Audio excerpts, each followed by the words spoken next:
Hello and welcome to the Smart Divorce podcast. I'm very happy to be joined today by the lovely Lucy Wade.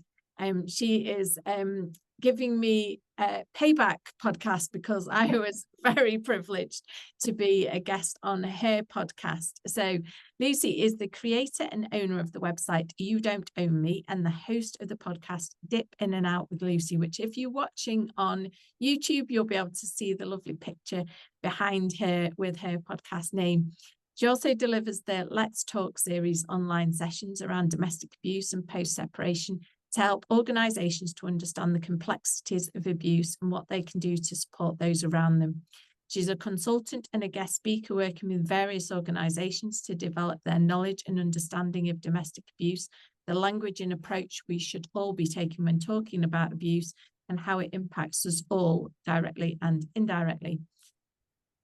Right, the next bit I'm going to ask her to explain because I've not got a clue.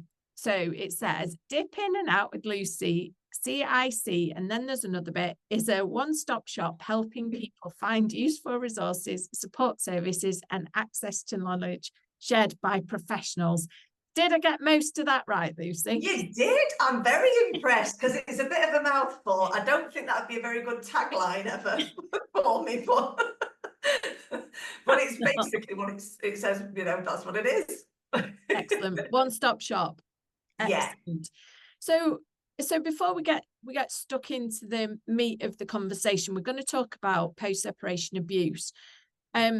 So how did you start to understand about abuse, to want to get involved in this area of work? Because it's not the most glamorous and cheerful topic to spend your life talking about.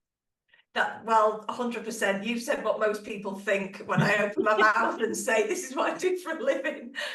You're 100% right. Yes, it is. And I think that's probably the reason I wanted to do it more than anything, is because it's such a taboo subject in a way. And we talk about domestic abuse, and we're currently in, Domestic Violence Awareness Month.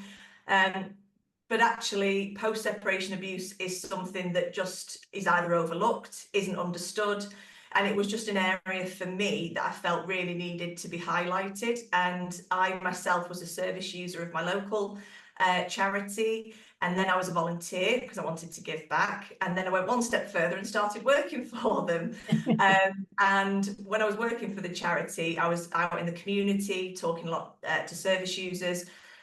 And what I started to notice was, obviously charities have funding, and then funding comes to an end. So if you're having support, that support isn't going to go on forever. That support will last maybe the length of your group facilitation or your one-to-one sessions. And, if you have IDFA support, it will eventually come to an end. And it's what do you do then? And that for me was where I felt You Don't Own Me as my website could step in. And then obviously the podcast, and it was all one big kind of idea in my head, and I just needed to kind of get it down and think, how am I actually going to achieve this, and how is this going to work? And it's been, I think it was April 2023, I kind of put the podcast out there and started the website, and since then, thankfully, things seem to be going from strength to strength.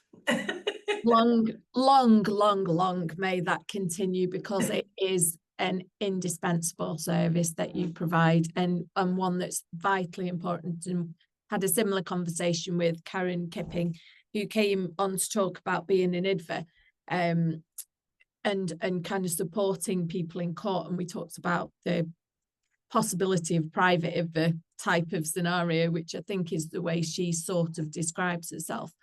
But what you were saying about post-separation abuse and it not being understood, there's definitely a thought out there that once you've left, everything will be all right, and all the nastiness comes to an end, and it's all flowers and roses, and you can get on with your life, and it's all beautiful again. And that's not entirely the situation, is it? No, absolutely not. And I only had this conversation with somebody the other day saying, when you watch those films where it talks about domestic abuse, and then by the end of it, it's all sorted. So in the space of a couple of hours, it's all been dealt with, and there you go. And they, ride off into the sunset, like you're saying, it's all flower and great, life's great. Post-separation abuse and domestic abuse in itself isn't like that. it is that continuation. And one of the biggest things I talk about in my series, in the sessions I do, is about myth busting and misconceptions. And around that idea that when people say, well, why didn't they just leave? You know, well, they've left now, everything should be okay.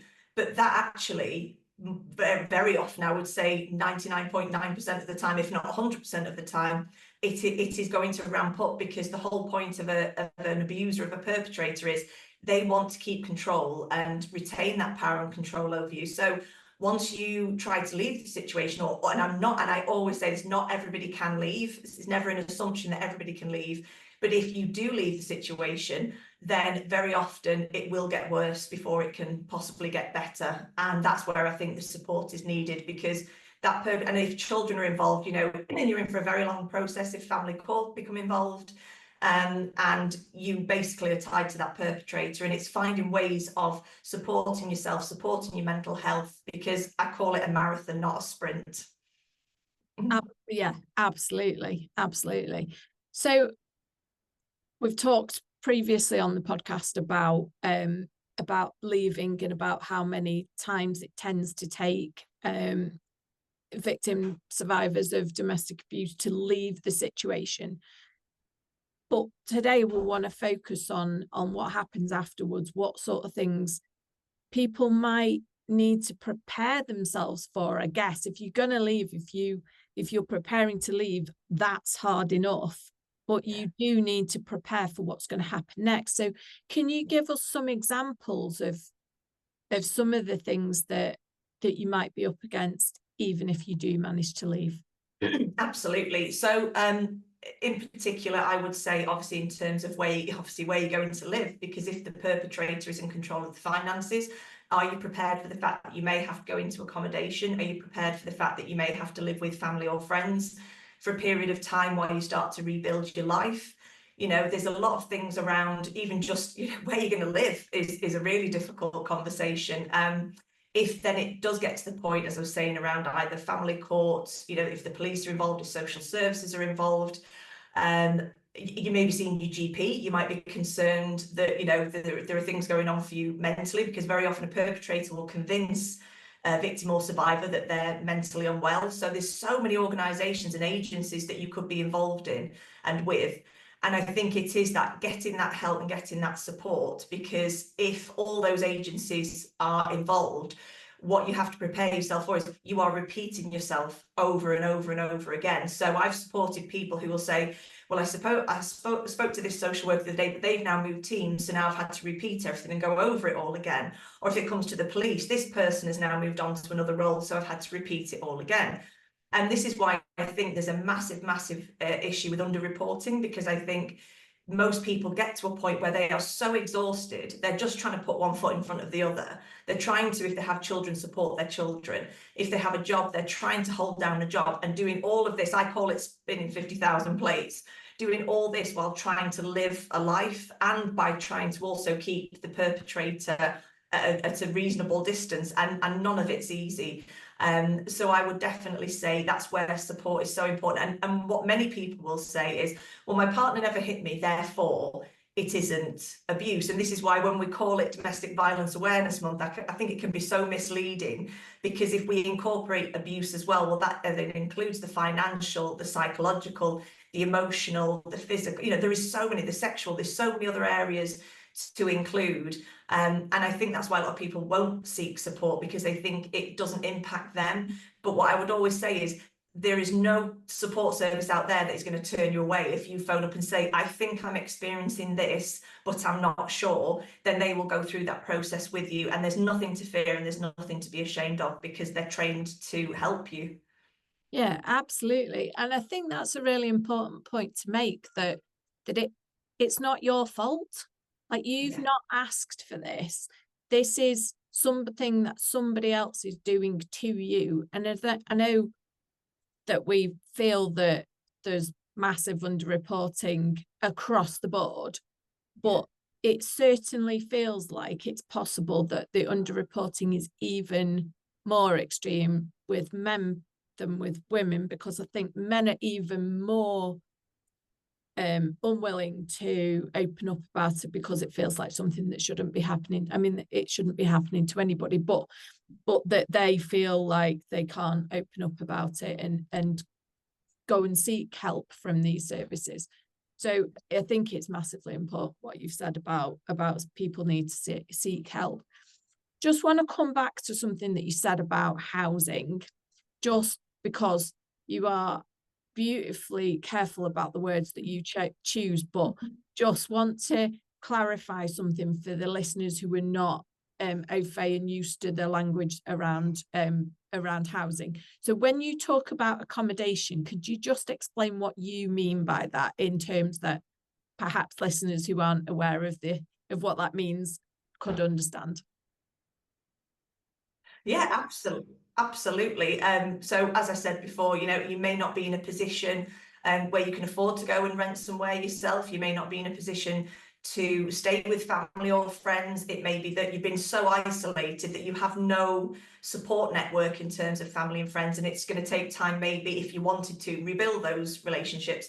So this is where, if you do speak to your local support services, that's where they can look at what's called accommodation. So that would be refuge. It's always scary when people use the word refuge because it just makes it sound so dark and scary. And actually, I've been in refuge in Trafford myself, and they're not at all. They're incredibly amazing places that make people feel so safe. They're there for, you're probably safer there than anywhere else, and that's where you're made to feel like it's your home. It's, and you can have your own room. And if you have children, it can accommodate children.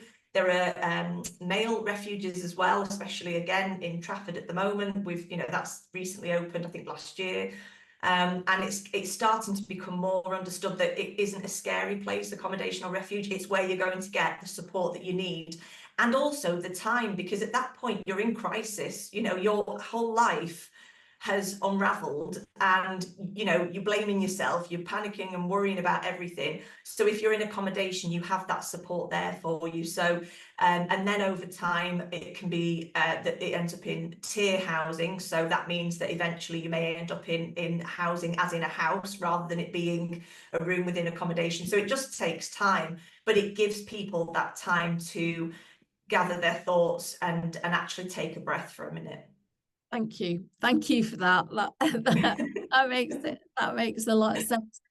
And we talk about all of the things that you've got going on post separation. You've left the family home. You've probably taken the children with you, if there are children. Not necessarily, but you probably have.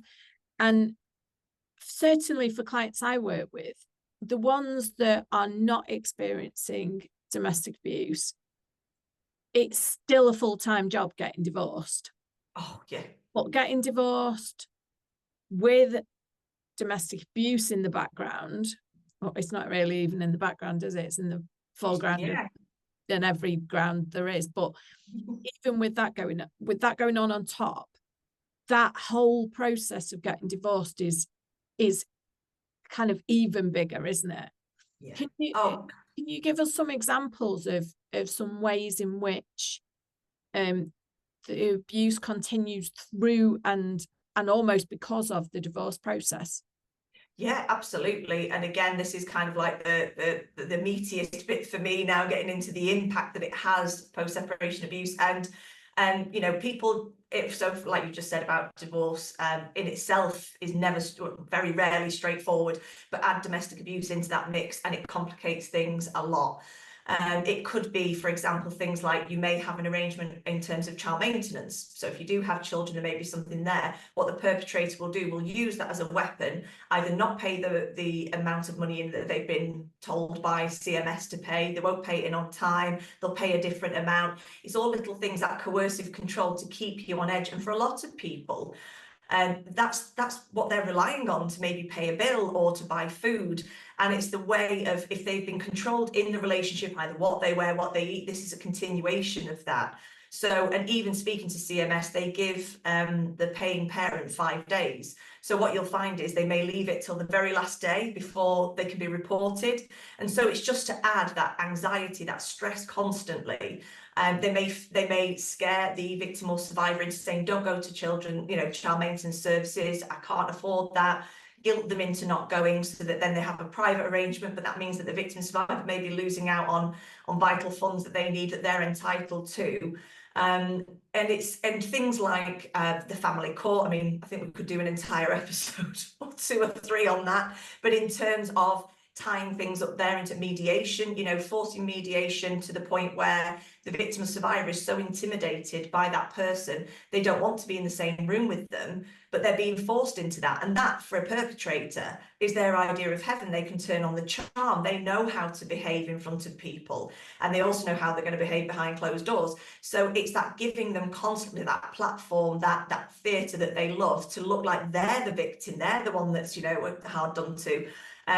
There's so many ways. I've had cases where people have been trying to go to, say, the GP for support and things, and one person in particular was talking about the fact that they had disabilities, but their partner was their carer, so they can be involved because they've given them permission to speak to their GP for them. There's so many ways that they can keep that wheedling into your life. And removing them is not straightforward. And I think sometimes that's why I try and be honest. I never want to scare anyone, and I think but the best thing to do is, like anything, isn't it? Forewarned is forearmed, and prepared, and preparing yourself for what's to come. Yeah, absolutely. I've heard a fair bit recently about something that I've heard called legal abuse.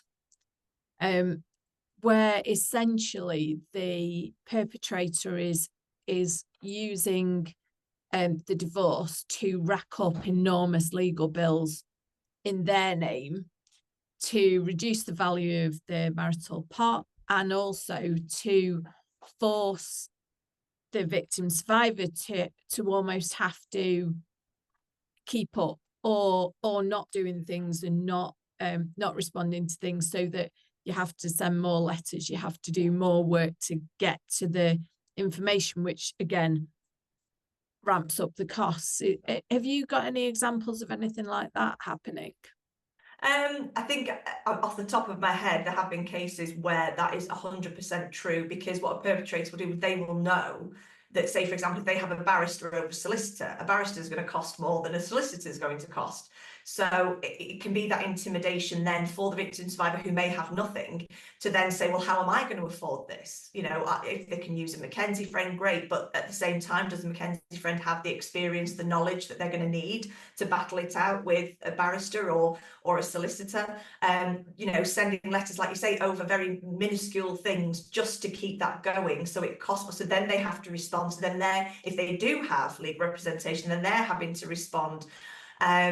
Something that came in recently that I noticed in a few different cases were around actually still living in the family home. That doesn't get discussed enough. So whilst the divorce is in process, the two people, because neither can leave necessarily, or the perpetrator just doesn't want to leave, and they're then having to live under the same roof whilst the whole process is going on, which is continuing the abuse. Yeah, absolutely. It's really terrifying, isn't it? The way that these sorts of things continue. What is the impact on victims and survivors of post-separation abuse? What impact can it have? I guess firstly during the divorce process, because that's where we're kind of talking about at the minute. Yeah. I think, if, say, for example, as I mentioned before about, say, if the victim or survivor had been seeking support through the GP, very often a GP might offer antidepressants, something like that. This is something then that the perpetrator will use as part of the divorce against, in terms of character assassination almost. Well, they take antidepressants, there must be something wrong with them. Actually, that person's trying to manage their mental health and should be applauded for trying to do something about it. And I think that's the impact of it, and not just on the individual themselves, but if children are involved very often, and again, I sometimes get funny looks for saying this, but unfortunately it is true. Children will love both parents, regardless of whether one is the perpetrator and one is the victim. And very often the child will blame themselves. You know, I've been lucky to work with children and young people as well, and they will say, you know, it's my fault. It's my fault. I didn't behave. I wasn't good enough. That's why this has all happened. And the sad thing for them is it's normal to them. That's normal life. So you're trying to have to unpick that and say, actually, that behaviour wasn't acceptable, you know, and do it in a very gentle way that they understand that it isn't their fault. One thing I often use with the work I do now is something called the circle of control, and it works as well for adults as it does for children. And because of the impact it has, because it can be things like even just something as simple as saying we'll have a neutral point where we arrange to hand over the children, for example, and then the perpetrator at the last minute will change the location, change the time, and it's all these little things just to cause more anxiety, more stress. Is when you have this circle of control in front of you, the outer part of the circle is saying, you know, what can't you control? You can't control how they behave. You can't control the fact they're going to send a message saying, you know, I'm going to change it to 2:30 from 2 o'clock or whatever it is, even if you're en route, whatever it may be. You can't control that. What you can control within the inner circle is how you respond to it. So as much as you're angry, as much as it's not fair, taking that to one side and saying, okay, fine, I'm not going to respond, because the more you give the perpetrator the oxygen and that fuel, the more that's what they feed off. So it's actually learning to stand back and say, because unfortunately that impact will keep going on because they know they're getting to you. Yeah, it is like dealing with children, isn't it? You know, that's exactly what we're taught to as parents, or told as parents. You know, don't kind of respond, because if you respond, that's exactly what the child's looking for, a response, for attention, for whatever from you. And it's exactly the same with perpetrators, isn't it? Yeah, stamping their feet when they don't get their own way. Yeah. It's terrifying. So we've talked about kind of during the divorce process, but unfortunately, even after you've got through the divorce process and you've got your financial settlement sorted and housing hopefully is sorted by this point, and life feels like it can start to move on, there are still many instances where the abuse still continues. It might have lessened a little bit because you're not in the house with them all the time, you're not having to deal with them every second of the day, but there are still, and not all the time, but there are still perpetrators who will continue the abuse even after the divorce concludes as well. What can you give us some examples and some things that might be going on at that point? Yeah, absolutely. So obviously stalking and harassment is something we've heard about for a very long time. Obviously, in terms of abuse now, it is an offence, but it isn't just an in-person thing anymore. It is something that they can use social media. The perpetrator can use trackers on cars. They can, if children are involved, contact the children through online gaming, even if there's a restraining order or non-molestation order in place. So there's lots and lots of ways a perpetrator can still infiltrate their lives, and they feel like, you know, for the victim survivor, it feels for them like there's no escape. And one thing I talk about again in the sessions I do is around terminology. So we hear all these words like love bombing, trauma bonding, and what perpetrators will do in terms of trusting is they know, or they think they know you, and they think they know how to get to you. So it could be emails or messages saying, you know, I miss you and it was all a big mistake and I'm sorry. And because that person has become trauma bonded with the perpetrator, they may feel sorry for them. They may contact them, especially if the perpetrator, which again happens very frequently, is I'm going to kill myself, or I'm going to kill the children, or harm a family pet. These are all classic signs of what a perpetrator is willing to say and do to get that attention. And there's also something else that I talk about called triangulation, again in terms of terminology. So when a perpetrator, if you picture a triangle, if a perpetrator is, say, at this part of the triangle, and then you've got the victim, what they will do is they will introduce either a family, friend, or work colleague into the mix. So if they felt like they've lost control, they will then try and use those people as almost like bargaining chips, as a part of a chess game. So they will say, well, I do really miss them, or I do really care. Or the opposite side is they're insane, they're bonkers, and try and come out with all sorts of stories that then the family panic and think, well, maybe actually he's right, she's wrong, she's right, he's wrong. It can get very confusing, and then family can be drawn in to which, you know, very often for victims and survivors, they don't even know how to talk to their family and friends about it. So they're very, very clever perpetrators and very cunning. They know what they're doing. So if anybody, you know, I was asked once about, is say drugs and alcohol the reason someone's abusive? And my answer is always the same. It will exacerbate the situation, but an abuser chooses to abuse. It's as simple as that. Yeah, absolutely. Interesting what you say about family being drawn in, because the children can often be the family that's drawn in, can't they? Oh yeah, yeah, definitely. And that's, again, you know, if for example you have somebody who's in accommodation with very little finance and trying to rebuild a life, you've got a perpetrator who is in a position where they have lots of money and can do what they want. They will use gifts and, you know, the sort of, well, I can take you on these amazing holidays and I can do all this, which again makes the victim survivor parent feel worthless, that they can't provide all those things for the child. And again, when I have worked with people, what I will always come down to and say is a child wants to be loved.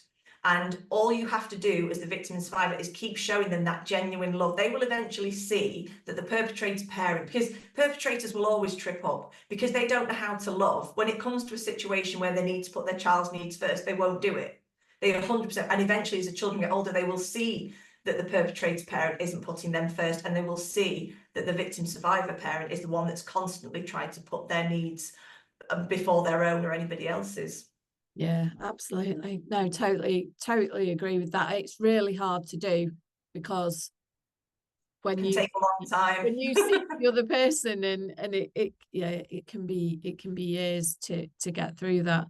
There's another term that's very jargony that we hear used, and I just want to touch on this because it's something I did a talk yesterday, and it was something that came up during the talk, is about gaslighting. Yeah, because this has a massive impact on the victim survivors' confidence, on the way that they deal with information that's given to them by other people, not just the perpetrator. So could you talk a little bit about what gaslighting is and how, and the impact that it has, and how it's sometimes used by perpetrators? Yeah, so just to give a little bit of general knowledge, we hear a lot about the term gaslighting, but it's originally from, I think it was a play first, and it was turned into a film. And I think it was, if anyone's old enough to remember Ingrid Bergman, she plays the character who is being gaslighted. And it was something like 1943, I think, the film. And the story around it is that she feels like she's losing her mind. You know, she's going insane because of the games that her partner is playing, her husband is playing, to convince her that she's insane. And that is essentially what gaslighting is: somebody trying to convince you that your reality isn't what it is. It's to absolutely get you in a state. And just to give an example, I think I touched on GPs before. You will find that victims and survivors will contact their GP, and I'm talking about people who are in their 30s, who are convinced that they're going through early dementia, or they are going through early stages of Alzheimer's, because they're so convinced the perpetrator has said to them, but don't you remember I told you that? No, I said I was going out. Don't you remember I paid that bill? Or don't you remember? Or to the point where they're taking out loans in that person's name. And so the gaslighting is very, very dangerous. Obviously, it's very manipulative, but it can actually make somebody feel like they are losing their mind. And that, to me, is, you know, we talk about the physical aspect of abuse. Gaslighting is an area, again, that everybody sort of knows the term, but doesn't really understand the devastation that it does cause. And yeah, for somebody to get to that point where they feel like they're losing their mind, that if you can imagine, that's how clever a perpetrator is, that they can make that, as you know, to one human being to another, they can convince that person that they are losing their mind, and that will obviously affect their mental health. It's not a one-off situation, gaslighting, is it? It's not it's done subtly and carefully and controlling, and over a period of a huge amount of time, to get people to the point where they believe that they're going insane and that the reality that they're experiencing isn't actually the reality. That's not done over a week or a couple of days or whatever. That's years worth of Absolutely. And putting that behavior into place, isn't it? terrifying. Yeah. Oh, it is, and I sort of, I think I use the term drip fed. So it's like like, you know, they drip feed these comments and these, you know, and from the very, very beginning, when, you know, again, terminology, we talk about love bombing in the beginning. So in the beginning, it's like, this person is so perfect, you know, they just care about me. They put me on a pedestal. Everything's amazing. Everything's wonderful. Then over time, you know, they slowly start to show who they are, but then they apologize. So now we're in the trauma bond. So now we want to get back to the bit where we were happy with that person. So we keep going round and round and round. And then obviously they bring in the gaslighting, the coercive control. They bring in, if the physical element comes in, you know, I think that's why it is hard for society to understand, because, and what I'll often say is, if I'm doing a session and somebody says, well, you know, it's all very interesting, but this doesn't impact me, I will always say, how do you know? Because your life to you may seem normal, and that's fine, but what's your normal? Is your normal that you don't have control over your finances? Is your normal you don't have control of what you wear? You know, what kind of, and something as simple as, again, this came out in a session a while ago, was around tea bags. So the perpetrator picking what type of tea you drink. So I know somebody who, at the end of the relationship, when they managed to leave, would have PG tips over Yorkshire tea, because they could decide what tea bags they had. That's how insidious, that's how deep rooted it is, that someone can have that level of control. Because we all go, oh, I wouldn't let someone dictate to me, but it's not like that. It happens very slowly. Oh, I just bought them in the shop, and then every week it happens, and before you know it, you're there, and you're just accepting it, you know. So it can be as simple as that. Yeah, I think certainly I have worked with people who, at the point at which they first come to me, do not realize that they've been in an abusive relationship. They don't. And I think you've said it earlier today, it's not the fists, it's not those people who've got black eyes, it's not the people who've got broken arms, it's not just the domestic violence that we need to worry about. Domestic abuse runs deep, and sometimes the mental harm can be as bad, if not worse, than the physical harm that's done. And as I say, it's what becomes somebody's normal. So they'll come to see me, and we'll start talking about money and the finances, and we'll gradually talk about, you know, what money have you got, where is it, oh, you've got an ISA, fantastic, who's that with? And a lot of the time it's like, I don't know where my money is. Yes, it is in my name, but I don't, he's got the password. I have asked him, but I'm not allowed, you know, he won't give me the information. And suddenly there becomes this gradual realization, actually, maybe what I thought was okay actually wasn't okay. And it kind of comes out at that stage. So even at the stage where they've left, they know something was wrong, but they don't necessarily know just how deep it went. Yeah, and I think that's why it's so important, the work that you do and people like yourselves, because, you know, it's talking to somebody like myself, who at the time was working for a domestic abuse charity. People don't necessarily know to seek that support. So when it's in their day-to-day lives, and it's something that they're having to deal with, to be able to talk to people who understand and say, okay, I can talk you through this, and in, like you say, you know, in a gentle way, be able to say, well, have you thought that maybe because you don't know what the password is, or, you know, and again, it's that lovely, you know, with you, there's no victim blaming, there's no kind of, well, how can you not know what the password is? I had somebody on an episode recently called Sharon Jackson, and she's a social worker, and she talked about an incident in court where, now we're talking social workers, and the social worker, who she was opposite side of the table to, was actually saying to the victim, well, why didn't you just leave? You know, this is what we're talking about. The language that's used is, you know, how terrible is that? And you're a social worker, but so for people like yourselves who are working day in, day out with an area of which is very, very important, and obviously it's very scary for somebody if they've never dealt with it, it's so important to have people like yourself that know to have that unconscious bias, to not go in there with any kind of, well, I could have told you so, which very often family and friends tend to say to their loved ones who've experienced this. And I think it's so important that people like you are doing what you're doing, because Karen Kipping came on, and ironically, one of the blogs she's written for You Don't Own Me is all around, is it abuse if my partner doesn't hit me?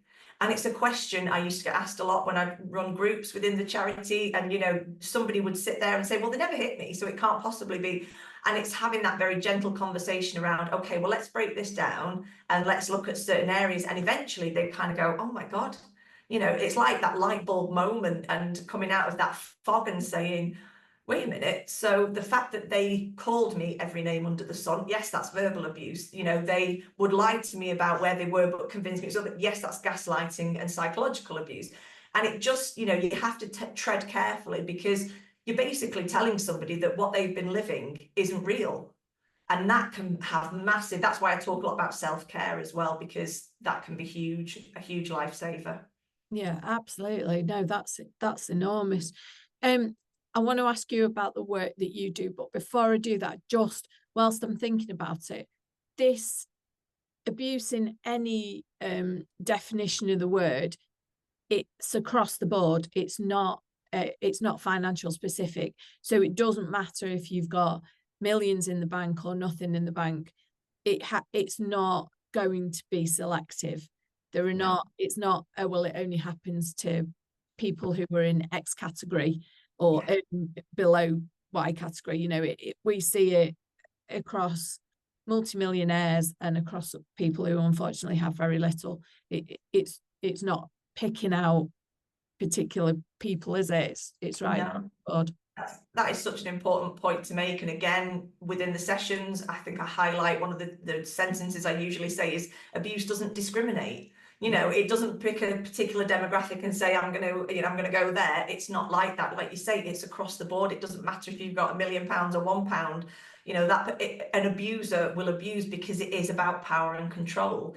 And that's, you know, that's where, unfortunately, that's where it is terrifying. It's not like when you're trying to talk to people, you say, well, just pinpoint it for me. You can't.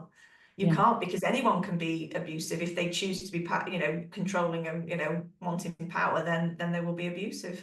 Absolutely. And I think it's important. It also doesn't discriminate on race or sexuality. No. You know, we've had on our first episode of this series a lady who's in a gay relationship, lesbian relationship, and she's suffered abuse at the hands of her ex, and that's ongoing, unfortunately. And you know, it really isn't like when you say it's not discriminative. It really isn't, like by age, by gender, by sexuality, by race, it unfortunately is happening across the board.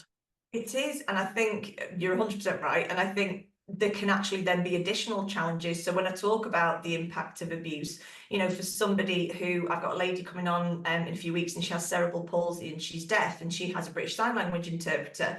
And I had a conversation with her interpreter, and I have to admit, as professional as I am, I got really emotional about it, because, you know, we think of the challenges that somebody faces who's able-bodied.